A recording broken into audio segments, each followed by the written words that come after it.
যখন অতীতে ভারতবর্ষ স্বাধীন হয়েছিল কুতুবউদ্দিন আইবকের আমলে, মঙ্গলের আমলে 500 বছর মুসলমানেরা দেশ শাসন করছে, তখন কিন্তু হিন্দুরা অত্যাচারী ছিল না মুসলমানের আমলে। এখন বলে বিজেপি সরকার আইতে মুসলমানেরা সনাতন ধর্মের লোকের অত্যাচার করে, মুসলমান বিরোধী, মুসলমান বিরোধী। আজকে মুসলমানদের কোন বিরোধী সবকিছু 500 বছর মুসলমান দেশ শাসন করছে, আমি এদিকে 500 বছর মুসলমান। শুনছেন তো কুতুবউদ্দিন আইবকের নাম শুনছেন তো? মোগল আমলে 500 বছর, প্রায় 600 বছর মুসলমান এই ভারতবর্ষ শাসন করছে। তখন কোন হিন্দুরা অত্যাচারী ছিল না, অত্যাচারিত হয়েছে না মুসলমানের হাতে।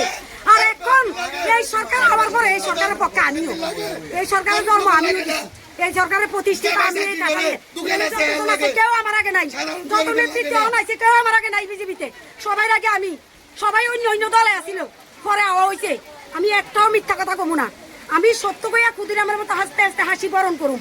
আমার কোনো দুঃখ নাই, আমার 2টা ছেলে, আমার স্বামী নাই, আমি বাবার 2 ঘন্টা জায়গাতে থাকি, আমার কিচ্ছু নাই, জায়গা সম্পত্তি কিচ্ছু নাই।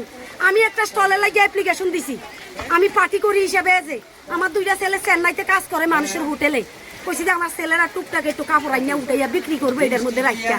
আমি পঞ্চায়েতে অ্যাপ্লিকেশন দিছি, আমার স্টলটা দিছে না, সবাই বাচ্চা গুচ্ছা নেতৃত্বরা চাইয়া লয়ে গেছে। তাইলে আমারে কেন খাটাইছিলি? আমার যদি গণতান্ত্রিক অধিকার দিতে না পারবি কেন?